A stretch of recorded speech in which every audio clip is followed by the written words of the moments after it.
Hey guys, how are you? Um, we're just gonna wait like another minute.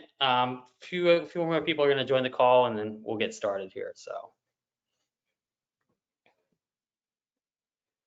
Nice.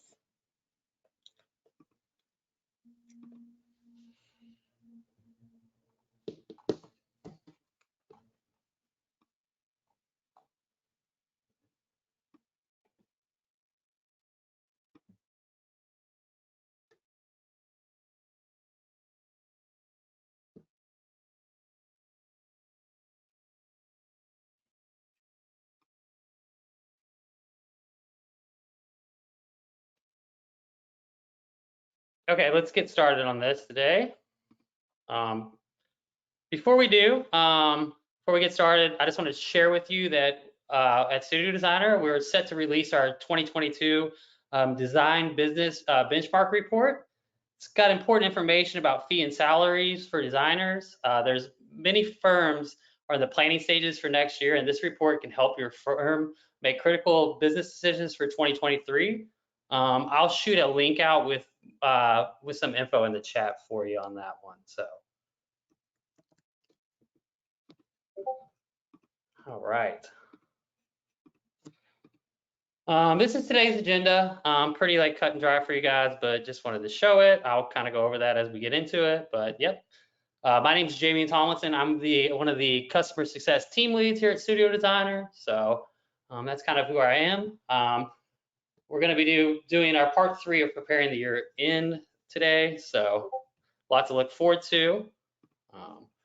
So our speaker today is Marie Leono. I probably messed that up. I've asked her like 3 times. I just can't get it right. But she's been working with Studio over a decade and helping our users. She has clients worldwide.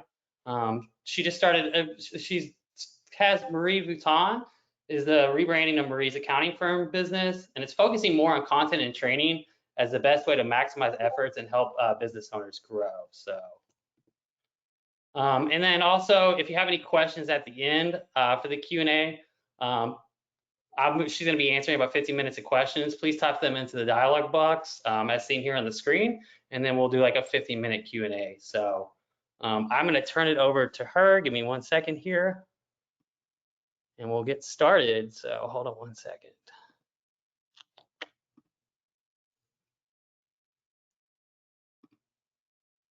And hold on 1 second.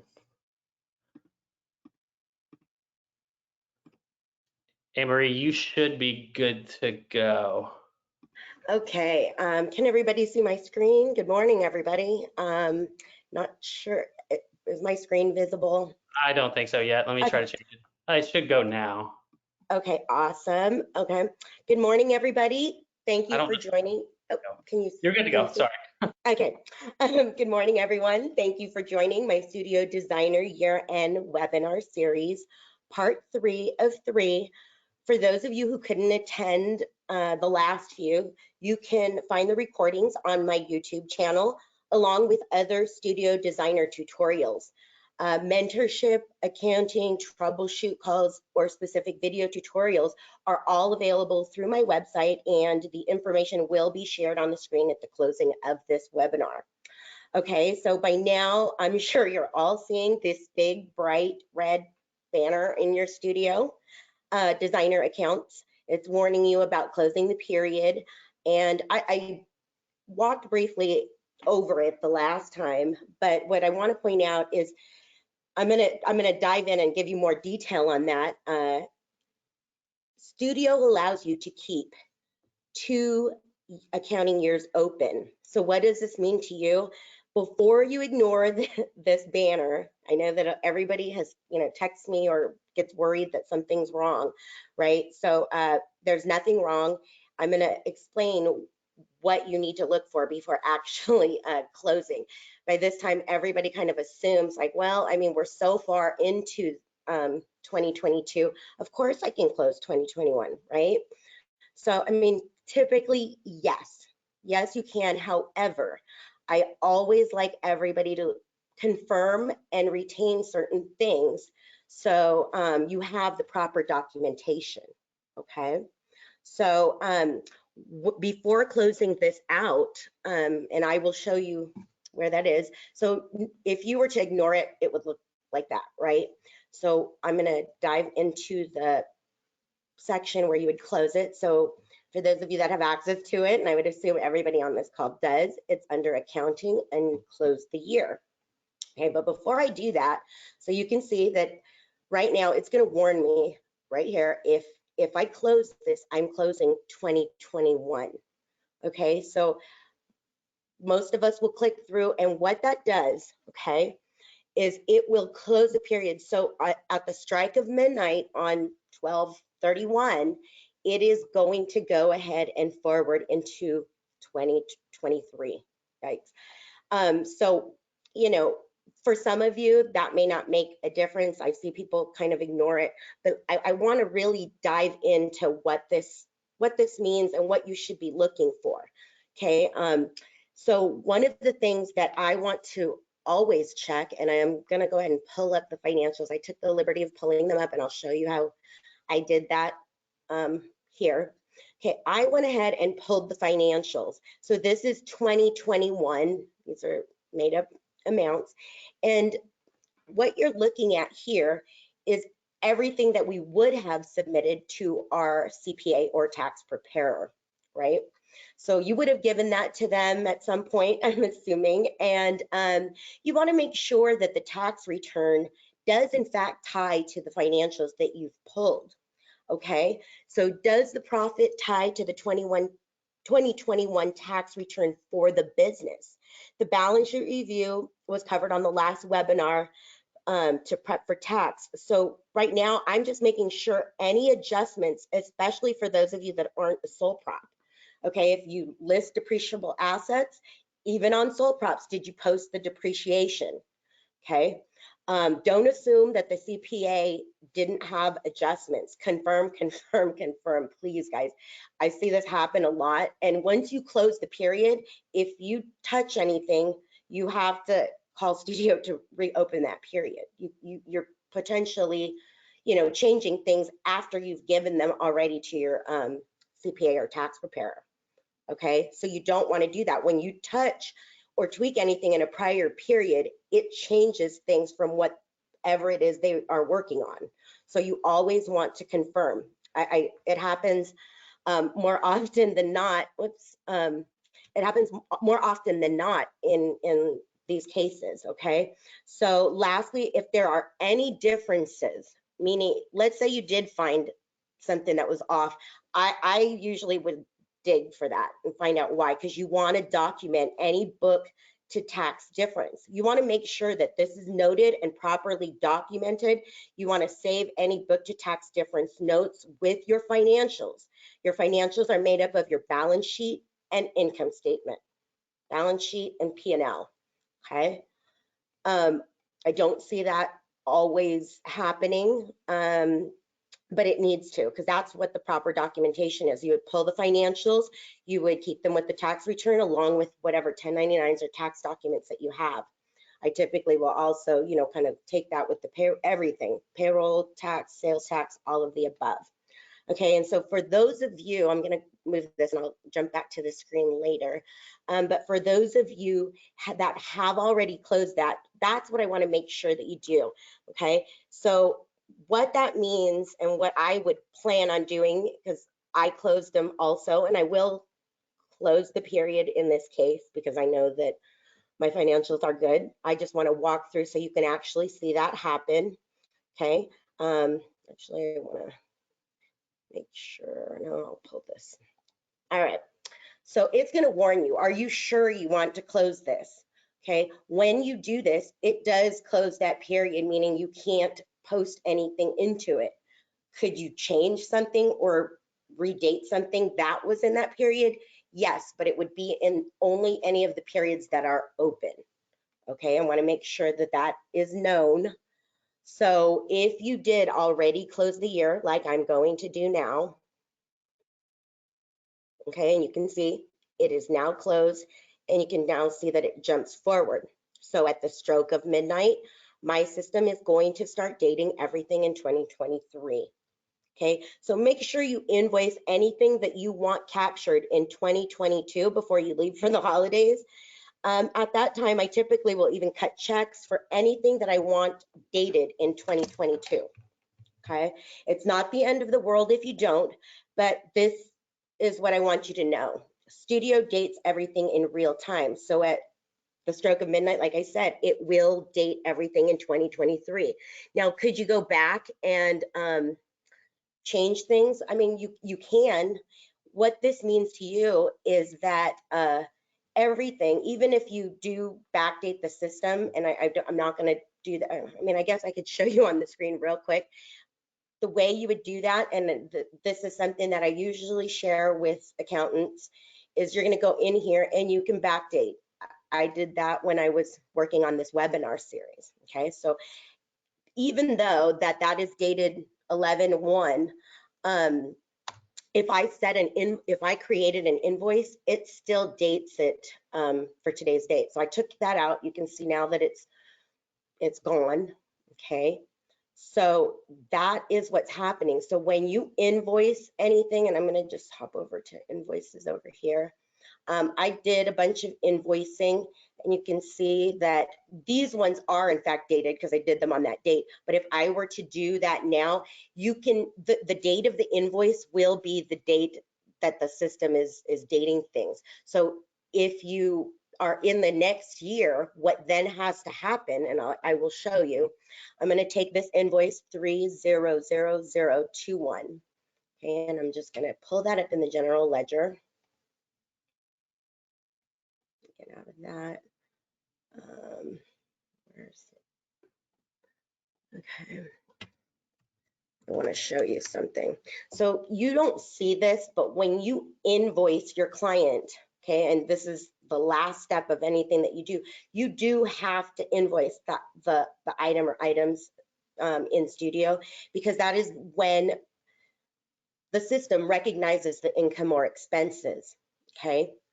So anything that is in client deposits or vendor deposits are amounts that you've paid your vendor for vendor deposits, or the amounts that the clients have paid you. And until you invoice that item, it remains there. Okay, I really want to make sure that you guys know that. So watch this. Could I change the date that this affects the general ledger? Yes, I can, and I will. I will go ahead and just show you here. So if I were to go in here and change this, well, let's change it to today's date. I'll go ahead and change it. Okay, you now see that it changes everything in the general ledger to that date. However, when we go back to this, you're going to still see it doesn't matter that I changed the date of the invoice. You can see that it's still that date. Okay, and then you'll find the history on the item. Okay, so I just really like to make sure people understand that, and that things that you do in fact change your financial picture. Okay, so when you're doing things, you want to be mindful of that. Do we want to capture it in the current year, or do we want to push it to next year? Now, for those of you on cash basis, okay, and a lot of sole props are, Studio is an accrual-based software. I get a lot of people that go, okay, what does that mean to me? I have a cheat sheet, and I have it, I share it with those that I work with. And basically, if we were to take this financial statement, which you see the net profit is 51,000 here, okay, but what does that mean? Like, how do we convert it to cash basis? Okay, well, I do that, and I on my cheat sheet, because I know there's only 5 accounts that affect this, okay, and they're listed right here. These are the 5 accounts with the sub ledgers that affect a cash basis journal entry. So this 51,000 on a tax return for a cash basis person is 67,000. Okay, so I often get asked that a lot. For those that have called in and do the troubleshoot or really want your financials to match, because you have to. If your financials don't tie to your tax return, that's a problem. Or you want to be able to document why, so you can stand behind your work. That's the other thing that I do. When I do these annual review calls, I do sign off and make sure that everything is correct. So I get a ton of those. Okay. So that being said, I'm gonna let you ask the questions when we get to the Q&A, if there's any questions or concerns about closing the period and the dating. Okay. So, and I don't want to keep going back to the annual review process because that was on the prior webinar, but I do want to make sure that what else do we need to do in terms of year end? Okay, well, year end doesn't just stop at 12/31. Year end does have due dates, and I'm going to share them with you that you all want to be mindful of. And I'm just going to put it on the screen real quick and I'll let you screenshot. This is downloadable on my site as well. Okay, or you can email me for it. And these are some things, these are like my due dates that I like to make sure everybody knows in December. Now these these are for December of the prior year, right, or for the whole year. So these are the due dates that you're going to want to be mindful of in 2023, or any January for that matter.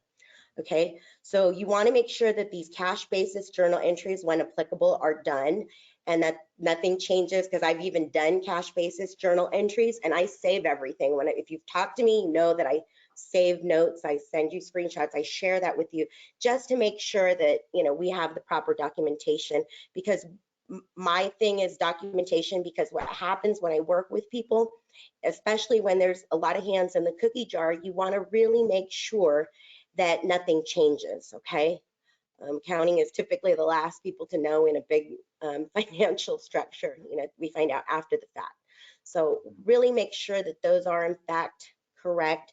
Any assets are being depreciated, any estimated payments or accruals for the prior year, for those of you on accrual, are addressed or looked at the first of the year. Are any of those to be reversed?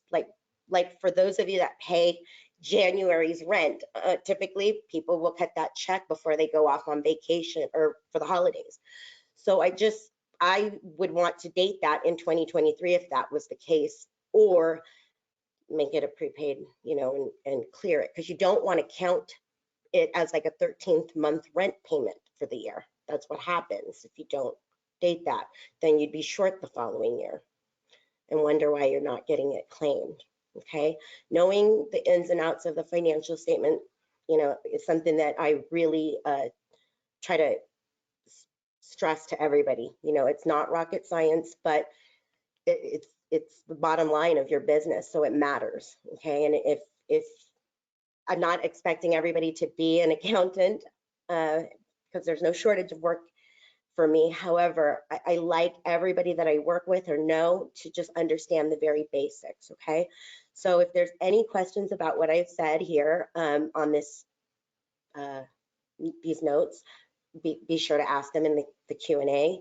So this December bank rec, the reason why I have a due date, because some of you like to wait, you know, lump them all up or do a few at a time or by quarter. The reason why I am adamant about the December bank rec being done so early is because of 1099s, okay? I want to make sure that I run everything to process 1099s. So anybody that you've paid $600 or more for the year, you're going to want to 1099 them, and that's going to get stricter, but that's another webinar, right? So make sure that you are aware of that and that you are filing 1099s, even cash basis, sole prop, all of that, okay? And then this payroll tax, some people are saying, wait a minute, it's not the 15th. It is if you've ran December. You have 15 days, I believe, to get it turned in, the withholdings.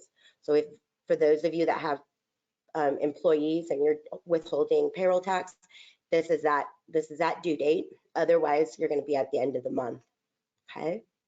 Sales tax, I file early, so it is a weird cutoff. I try to file by the 15th, and the majority of states are you know, due by the 20th.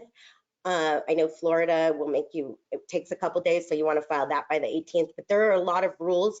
And the reason why I try to get this done so early, so that if there's any issues on anybody that I deal with, that I have time to correct it without penalty before the due date. The due date is typically the 20th, unless not California. Okay, for quarterly 2. Okay, so then at the end of the month, we have a bunch of due dates if applicable. I mean, almost everybody is going to have 1099s, even the smallest businesses. If you're not 1099ing your landlord, do so or look at that. Okay, unless they're a corporation. The W-2s and the payroll tax return. Those are all, there's a lot in January, and it's also really hard to get a hold of me during that time. So book accordingly. And that being said, in closing, your 2021 or actually 2022 financials, in this case, like when we get into January, I know a lot of people like to wait and for various reasons, but in instances where you're a sole prop, I mean, or even in a corporation, I want to make sure that everyone knows that there's due dates in filing those returns. Okay, I think we kind of glance over that. You can file an extension, but to me, I really like to still plan. And the earlier we look at this instead of waiting and pushing it out, the better chance we have at making adjustments. Okay, if you're not looking at this to make the necessary adjustments to your business, then you're basically just saying everything that comes in is income and everything that goes out is expense, and there's not really much finesse in any of that. Okay, so the reason why it's so different from what we in our realm with this is because of projects. Okay, and this is truly the best way to account for this type of a business. Okay, and if I will answer questions in regards to that at the end. Okay, so basically, I know that I said the checking account should be reconciled by January 10th. Now, what does that mean to the rest of the things? If you have credit cards, loans, or loans, those all need to be done. Okay, and then once that is, I pull the financials, which is just the balance sheet and the income statement. That's it. Okay, the balance sheet, I want to make sure I say this. The balance sheet is your business's net worth. Okay, this is what I look at. Anytime I talk to anybody, I'm pulling up the balance sheet first, always. And then I pull up the P&L, but it only makes sense to review the P&L unless I know that this is in fact correct. Otherwise, you're having me review something that isn't in final form. And I know that because I always check to make sure that those tie out to the recs first. If it doesn't, we find out why, and I tell you how much it's off. If I needed to, I could tell you what month that falls apart. Okay, but technically, I look at this first, and then I ask them, do you really want to spend time with me on this call when this isn't correct? It makes no sense to review something that's not correct yet. So of course, that kind of leads me to where we're at, right? Year end. Okay, how do we know that it's correct? Well, you're always going to want to look at this. Does this, tie out to your statements? If not, why doesn't it? Okay. So this is the way that you're going to get the estimated tax payments correct. Okay, this is what we're basing it off of. And if you're not doing that, you're probably freaking out towards the end of the year. Okay, easier said than done. You don't get to claim any monies that you pay for estimated on this. Okay, that's not how that works. That being said, I'm open to taking questions. I think I'm a little bit early, but I do have a lot of my processes and checklists. If you want to know, this is kind of my monthly process. Okay, and we also have this annual review. Okay, so I do give you all of this, and it is downloadable. But that being said, I'm going to move this out of the way, and I will go ahead and show on screen when applicable and take questions. Absolutely. We have a few questions going on here. Awesome. So our first one is from Lexi. Do you know how closing the year out affects items in studio? Are they still editable? We have some items with long lead times which have yet to have their final balance paid. Okay, that's a good question. that does not affect anything. Closing the year isn't going to affect your items. I typically will not invoice items either until I know that they're full and final. What that means is if this was both paid, you know, like you can see, well, I did invoice these, but I make sure that we've paid the vendor in full and that the client has paid us. And what you want to understand, guys, is if you set up 1,000 items today and proposed them, that does nothing to your financials, nothing at all. So we can, it's basically non-posting. It's for the sake of showing them. So you're basically preparing this and getting your vendor quotes, right? So what happens is, you know, you propose it to them, they yay or nay things, right? And then they pay you the deposit. I ask for 100% on everything. I know not everybody likes to do that, but I do. And whenever possible, I do estimate whatever freight if I can. If not, then I wait. I usually will always check one more time before invoicing something, like, hey, was there any freight or anything? Because sometimes we might be under the impression it's one thing, and then when it hits the Amex, we see that, oh, well, they charged us $1,000 more for freight or whatever the case may be. So no, the answer to that question is those do not get affected in any way. Okay. And if you want something to count in that year or in the year that we're in, you need to invoice it out in that year. Okay. And I wouldn't do that because once you invoice it, you can't alter the client side. You can still alter. If I wanted to say, oops, you know, I invoiced it already, but now I found out that we paid freight. Okay, I'm going to just show you what that looks like. Okay, I can add $100 in freight here, but look what happens. I can't charge the client because it's invoiced. Okay, that's all that does. Okay, so now the PO does have a balance on it. Okay, does that make sense? Yeah, so Yeah, you can see now. She said thank you, by the way. Oh, awesome. Are you ready for the next question? Yes, I am. So Lauren was wondering, do we look at the balance sheet for 2021 or 2022? I actually pulled both of them up, guys. I wanted to make sure that I pulled 2021 financials first. Okay, I don't share my cheat sheet because of liability reasons, if anybody's wondering, but those are the accounts. And you can find information of that in the user guide. For those of you that don't know, doesn't always mean that you'll fully understand it, but you want to make sure that whoever is doing your tax, that they fully understand. And if they're not asking you for your balance sheet and P&L, revisit that.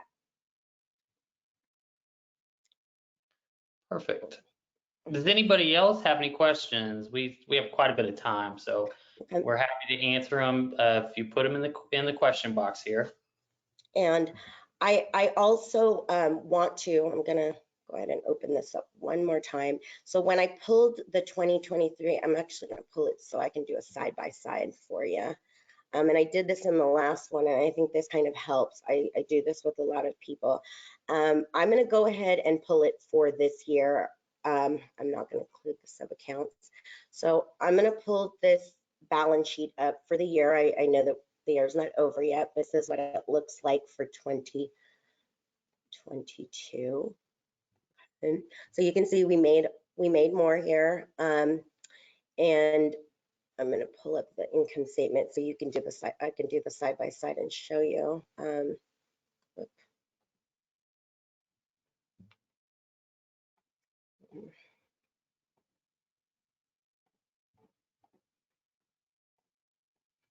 And I'm just selecting no because I don't want to see the zeros or sub accounts. Okay, so when I say this makes up your financial statement, let me explain. Okay.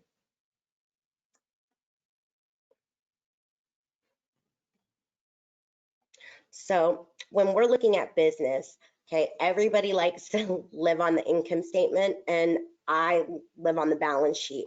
The income statement tells you how the business did for the year, okay? So what happens, remember how I told you when you send a proposal, nothing happens to anything, okay? When you collect money on the proposal, you do collect payment from the client, whether you apply it to the item or just receive it into the client account, it is going to be a client deposit, okay? Retainers, this is monies from your clients that have for items that have not been invoiced, items or time or any of that, okay? It's basically, we received these funds, but we're not done yet. So it's a client deposit. So when we receive the client deposit, create the PO, and it's now time to pay your vendors, right? When we pay those POs, that goes into a vendor deposit. See how nothing yet hit your P&L, okay? Because a lot of people kind of don't understand this aspect of it. This is client deposits, that is vendor deposits. Now, if you forgot, let's just say, and I see it, that's why it's so important to close out projects and review. If you forgot to invoice something, would that live here indefinitely? Yes, it will. Even if we convert to cash basis at the end of the year. That's why it's so important to still clean up these sub ledgers, even on a cash basis. Because I've heard people say, well, if it's a cash basis and you back these numbers out, then it doesn't really matter, right? Well, it's still part of the equation. It's part of the calculation that is either dropping or increasing your profitability for the sake of tax.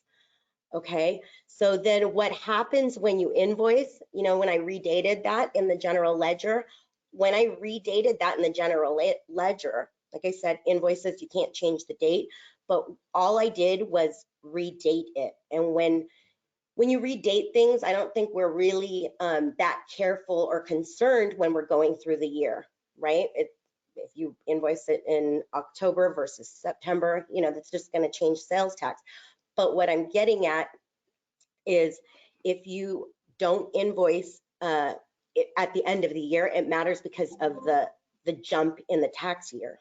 Do you want to recognize that income and expense in the current or prior year?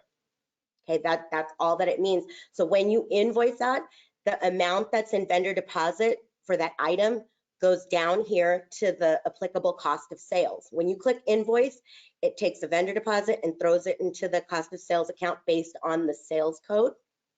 And this client deposit for monies that the client paid goes up here to the sales income account based on the item setup again. Okay, and the amount attributable to sales tax gets thrown into sales tax payable.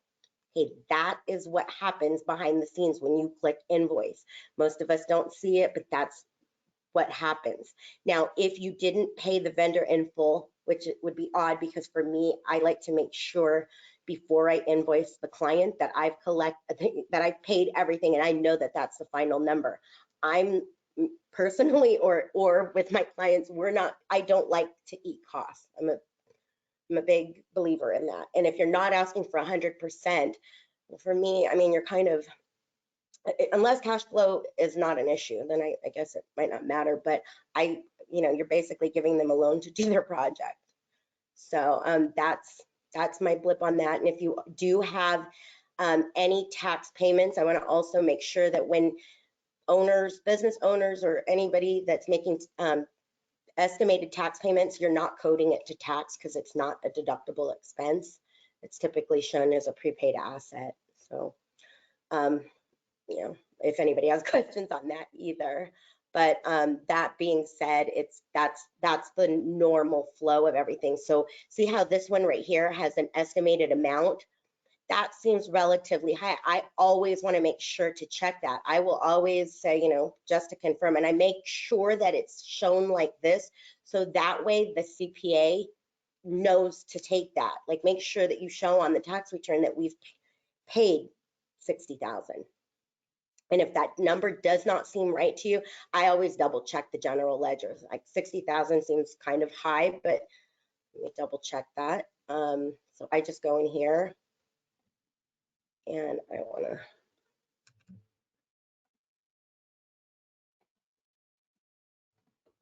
Okay, so here you can see that in 2022,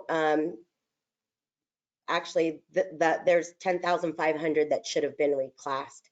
This is what I'm referring to in the beginning of the year. So technically at the end of 2021, it would have been 10,500 and it wasn't reclassed. So let me show you. And if you don't check that, it would just live there. See, so for the prior year, you can see that I made estimated payments of 10,500. What's supposed to happen is once we know that the CPA has claimed that on the return, that's what I'm looking for. That's why I always ask, did you check that it tied out? Because if your tax return for the business didn't show this dollar amount, then these financials don't tie to the tax return. Okay, and you want to know why. And for me, I would do a journal entry. So if, let's just say, if I had an asset that was to be depreciated and I found out that the balance is just that depreciation, could you leave it out and just note it? Yes, you could. However, that accumulated depreciation is like one way to kind of check when you fully depreciated an asset. And right now I'm not reflecting any of those, so this is not a very good example. But for those of you that do have leasehold improvements, vehicles, or really big fixed assets, you're going to really want to make sure that you claim those. Okay, and when I get asked what is considered an asset, I mean that it kind of, if I had to give a generic rule of thumb, I would say purchases on a smaller business, maybe upwards of 1,000, between 1,000 and 1,500 and up on a single purchase, I probably am going to want to claim it as an asset. Okay, and you want to really make sure that you're claiming these assets correctly because they live on the balance sheet. It increases the net worth of your business. I mean, we're always so concerned about what we're claiming for tax right here, but the flow of business is you have good years and bad. So this is just reflective of how the year was. And if anything doesn't make sense, I always revisit. So when I do these reviews with people, I'm looking at this. So you made 118, but you spent 63 to get that. Does it seem on or about right? I'd say so. I would check, our markup, and anything that is off, I would visit that cost code. So like if one of these were flip-flopped or just seemed a little off or maybe not what I was anticipating, then I definitely have that conversation, or I revisit, like, do we need to change the way we mark up when using a certain vendor?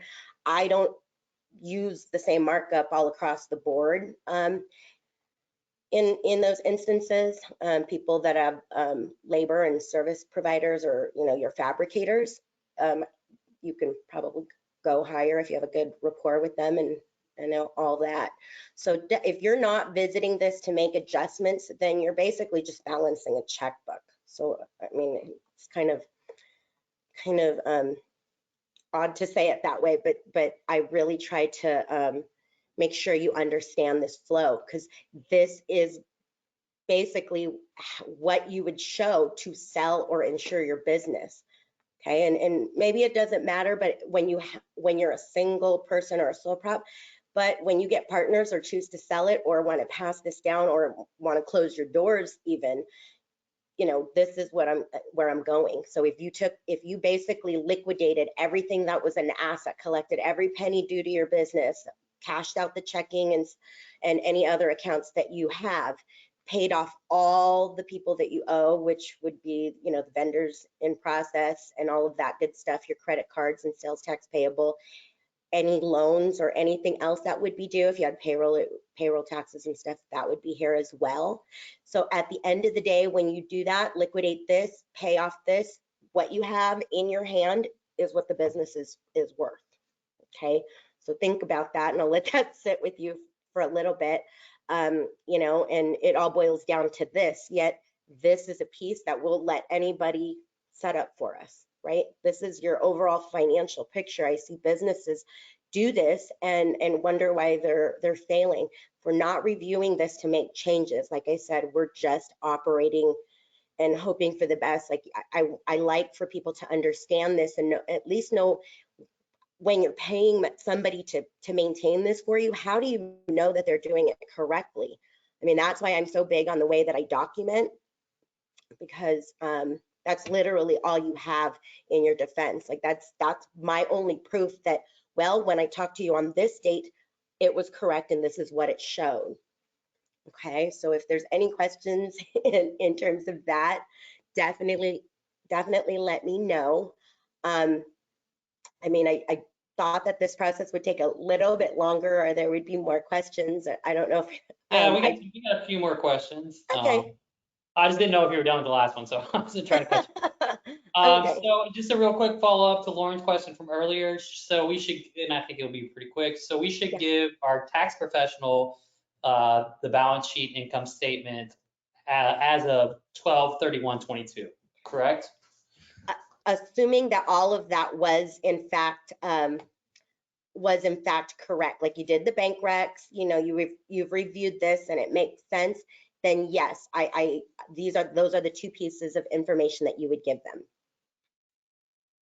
And then Allison wonders if you could just really quickly share the annual review PDF again. I imagine she probably wants to take a screenshot of it, so I'll give them just a minute with that. Yeah, no, and it is downloadable. I have these, and I'm happy to even send them if anybody. Those are on your website, correct? Correct. You can download all of these forms, including this one if it uploaded. These have links to the appropriate taxing authorities. Okay. And we will share, we'll share like a one page of Marie's contact information after we get done with these questions. So you guys are able to go on her site or send her an email, whatever you need to do. But like she said, she does have PDFs there. So we do have a few more questions for you. Okay. I also have if you notice that your balance sheet is not balanced, it looks like just like off by like $15. How do you go about troubleshooting to figure out how to fix? Well, my main thing is you're going to know where it's off, right? You're always going to know, because I reconcile all the time. So let's say it was your checking, and this is a good question because I get troubleshoot calls as well. And I'm going to just show you. When you go in, and this is why when you, any tutorial or video or training that I do, I have a bunch of tabs open. And that's because I typically will leave. I don't go in and out on the same tab, and I see a lot of you do. The reason for that being, and I'm just going to show you, when you reconcile something, you're always going to go to the statement ending date. If it's the last day of the month, then I use that. If it's an Amex with a weird cutoff like the 18th, I use that, because that is what you're going to use to check yourself. Now, if you're off by 15, my guess would be that it's because something was reconciled in the wrong period and it's throwing your numbers off.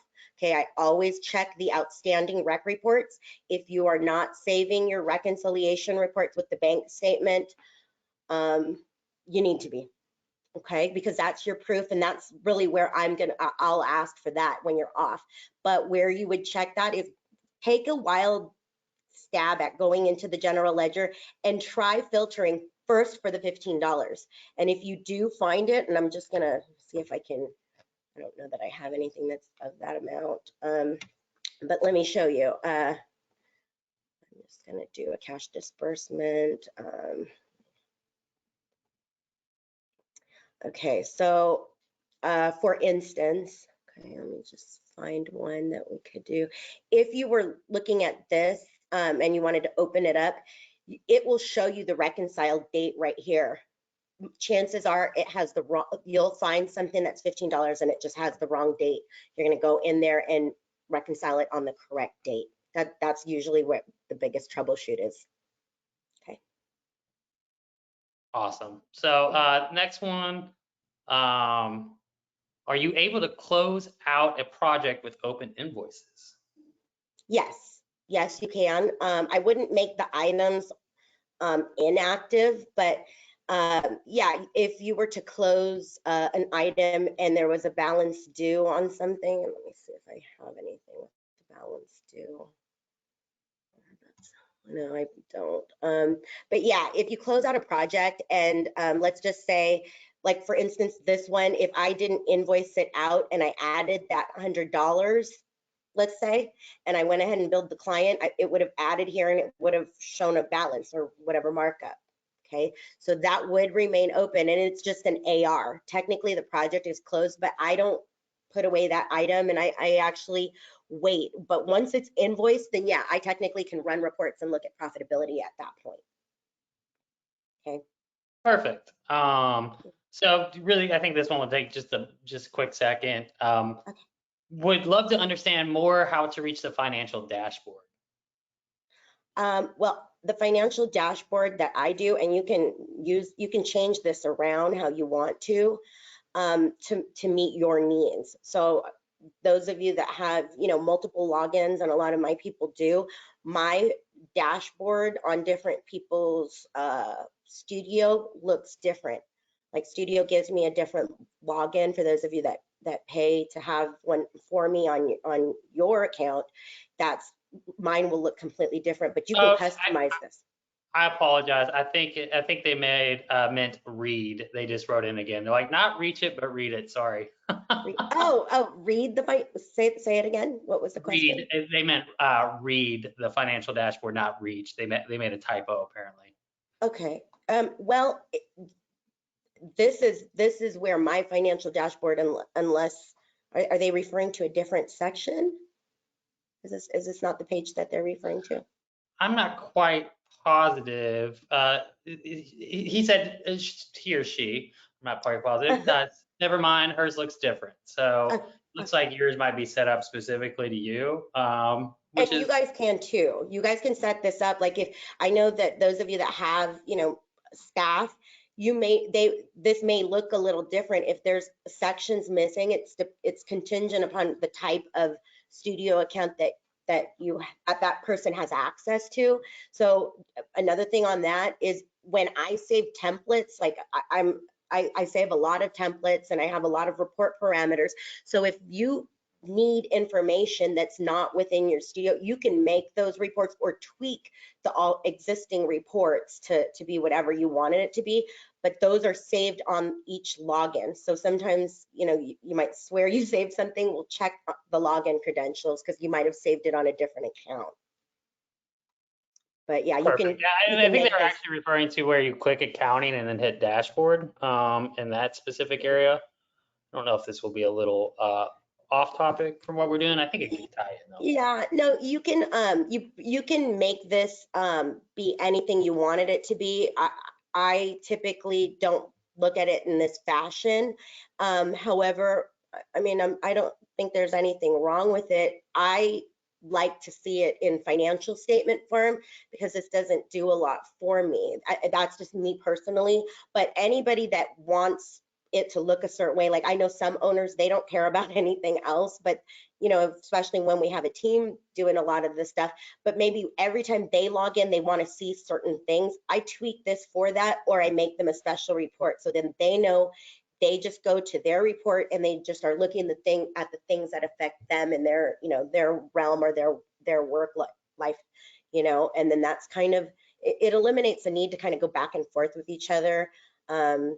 That's how I use Studio, and that's how I recommend, we don't print a ton of paper like we did, that we once did. Everything is in real time. I like that Studio, for those of you that aren't using it to send your clients proposals, invoices, and statements and things like that, I definitely recommend that because you get, date and time stamps, you get the history, everything is loaded in here. Like for me, you can use Studio for so many different ways, and the software in itself, the platform, is as good as the information you provide to it, because a lot of people will get on my calls and say like, well, it doesn't look like this, or why does yours have this? It's as good as the information that you provide, and that's with any platform, but specifically to this one. So I use many fields and I try to understand how somebody's doing business so we can utilize everything that's within this system, even if we have to make minor tweaks to things, okay? And a good example, like for something like that is, are you guys using these statuses? Just a lot of internal things. And when you're setting up items, are you putting in dates? Okay, I know a lot of people aren't, and this all this is for the expediting reports. You can, and it's super easy. You just click the date and you can change it to whatever. But the more that you put in, the better your reports and your system will be. When I'm troubleshooting and I'm looking for things, I can find things and problems easily because I do everything in a certain way, and I rely on the reports and the system. Okay, we don't need to manually keep all these notes for ourselves anymore. You know, you pay for a really good platform, so I say, you know, get the most bang for your buck.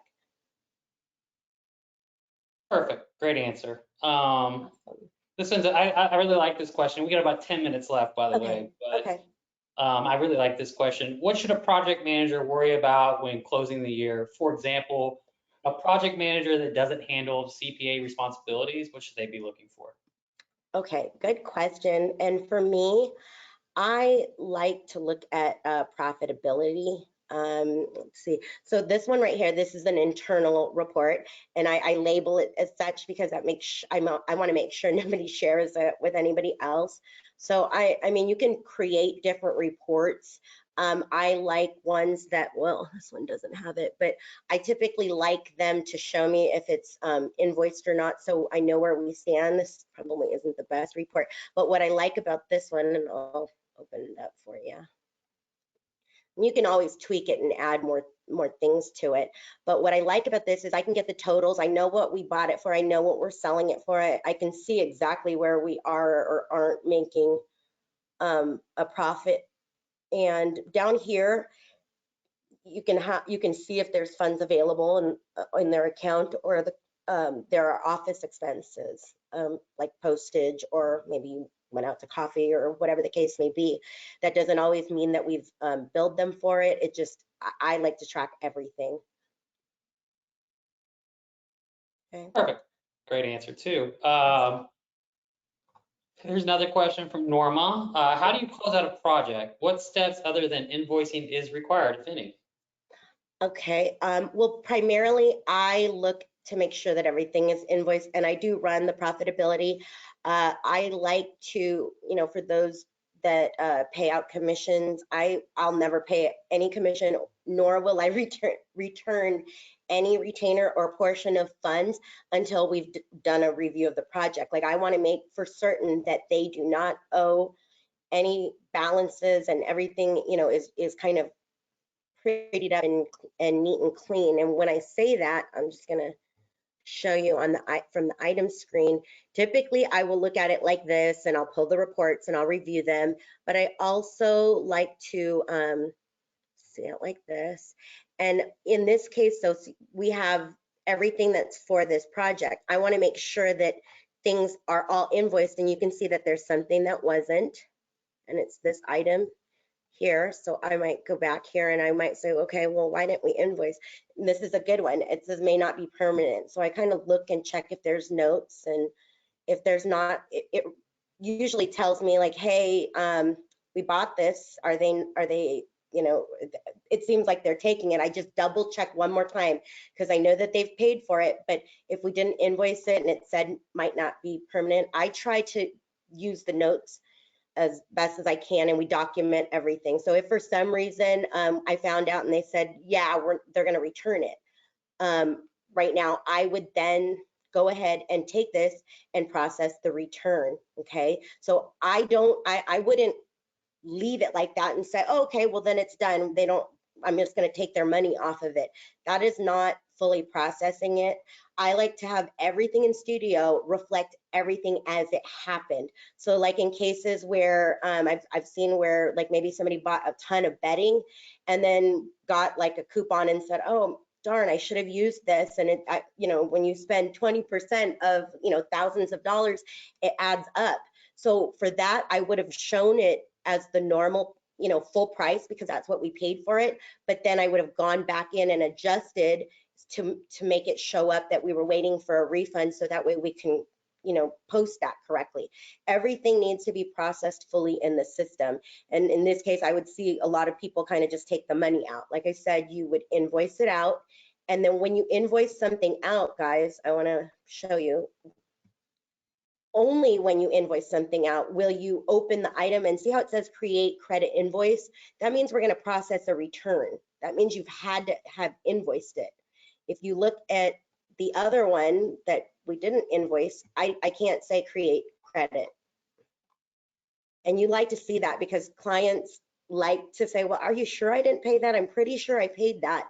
You know, you always want to have your ducks in a row when dealing with clients, especially on the bigger projects, or when we have clients that just pay, you know, huge lump sums of money. They want to know that you're accounting for it correctly. And, you know, it doesn't sit well if, you know, you're not able to show that, especially if they have somebody like me doing their stuff.